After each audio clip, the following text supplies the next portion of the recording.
or make a playlist with the 2 videos, but here is workout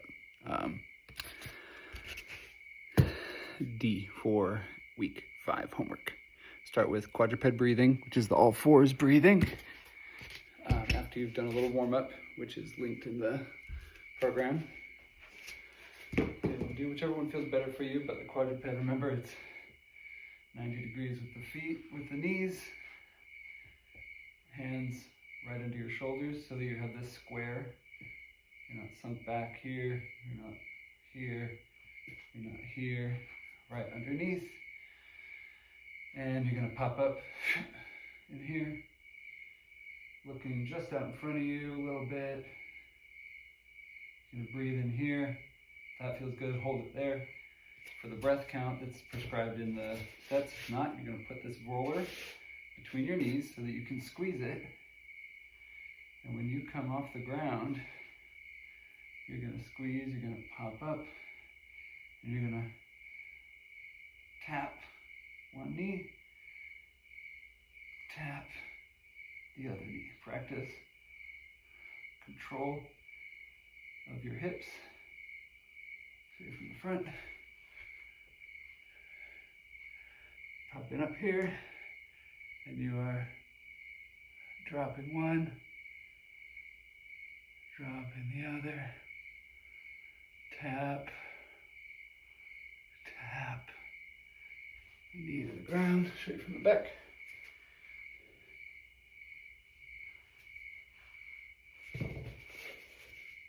Use that foam roller,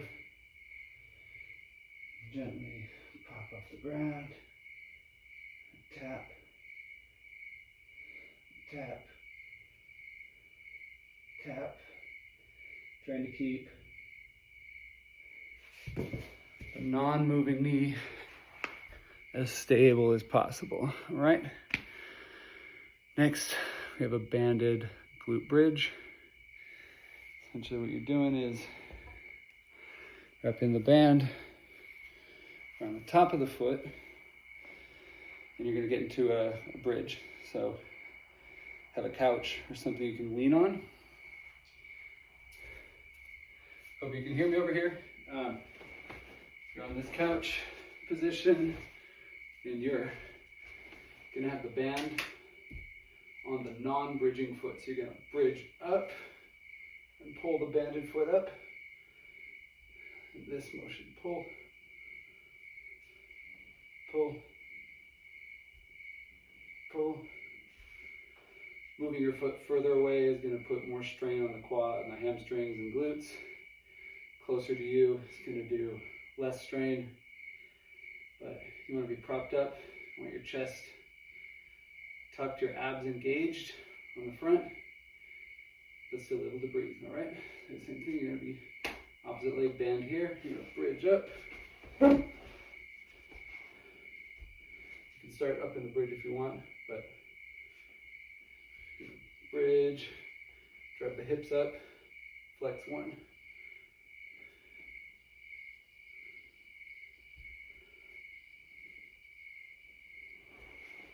All right. Next we have, same thing as last week, is the panic squat. We called it the 10-second squat. Panic squat. I already got that one down, so I'll do a real quick overview, but it's in last week's if you need a deeper refresher. So lift starts before, big belly, come down, up in your goblet, rack position, elbows pressed in, shoulder to hip width, 5 seconds down,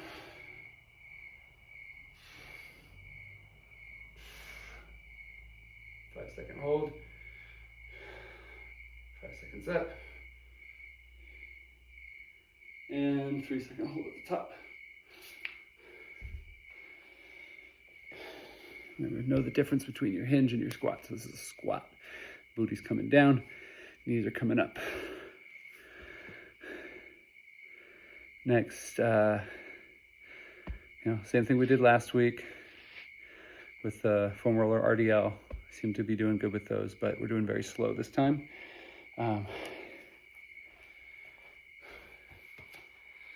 So instead of the set reps, we're going to be doing 10 seconds down, 5-second hold, 5 seconds up. So RDL,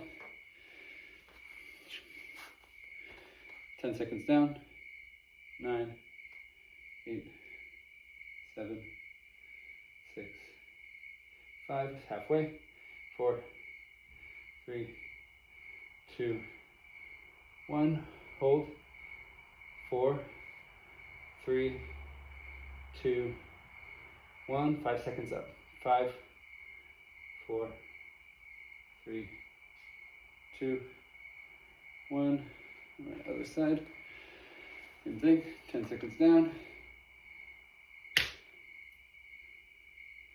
9, 8, 7, 6, 5, 4, 3, 2, 1.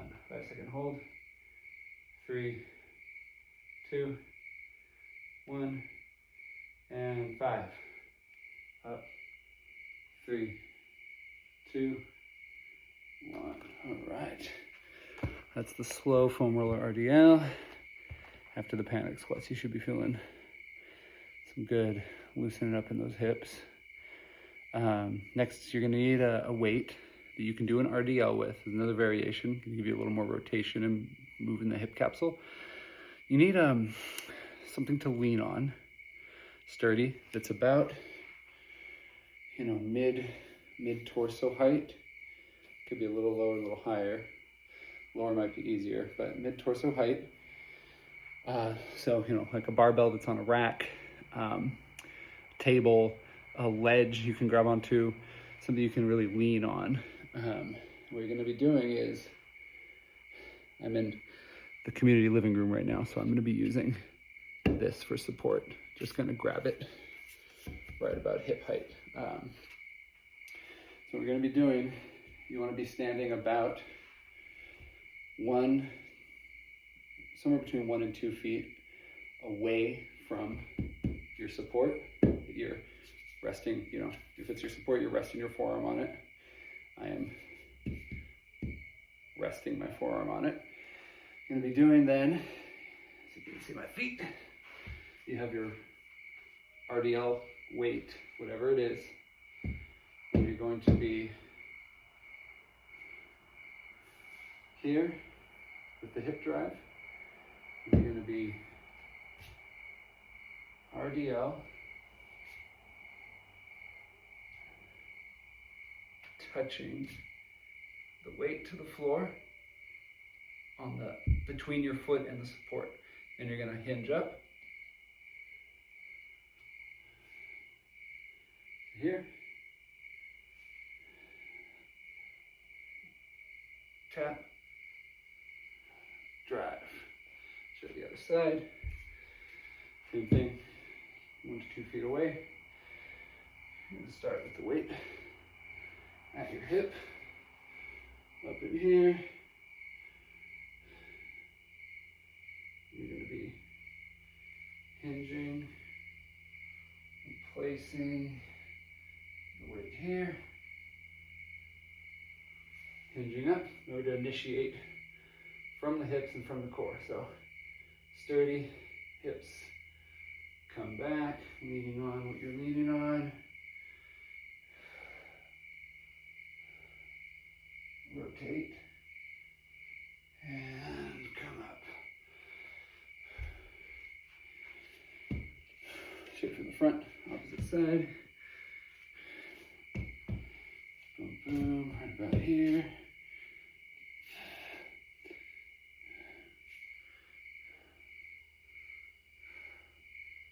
Touch down, come up.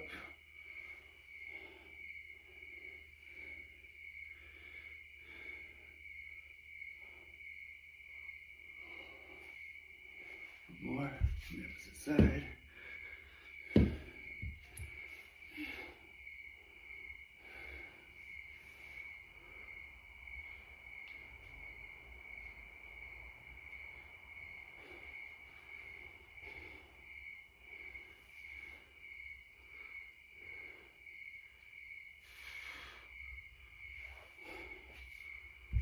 Awesome. Next one, it's the last one. Might be the last one. Might throw one more in there, depending on how far we get in during the session. Next, foam roller. We have kettlebell rear lunge with leg drive. So you need something that's about 1 to 2 feet high, maybe knee height, maybe a little higher, maybe a little lower. And what you're doing,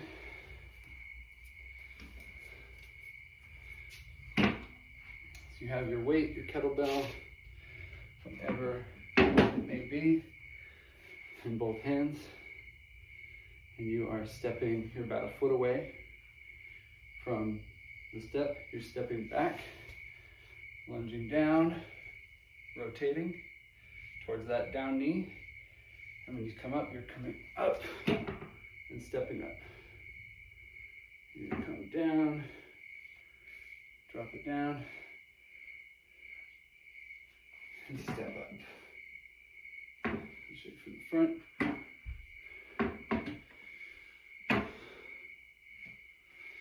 You don't want this to be too tough on your back, so we'll definitely review this during our next session, but essentially you're step back, come down, and come up. Once you're up here, you controlled, step back, down, and come up. Initiate from the hips. Arms are just holding on. Hips and pull.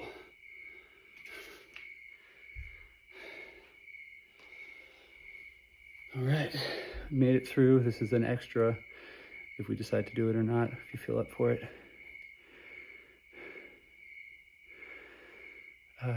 Actually, no, we're gonna skip this one. Add it in next time.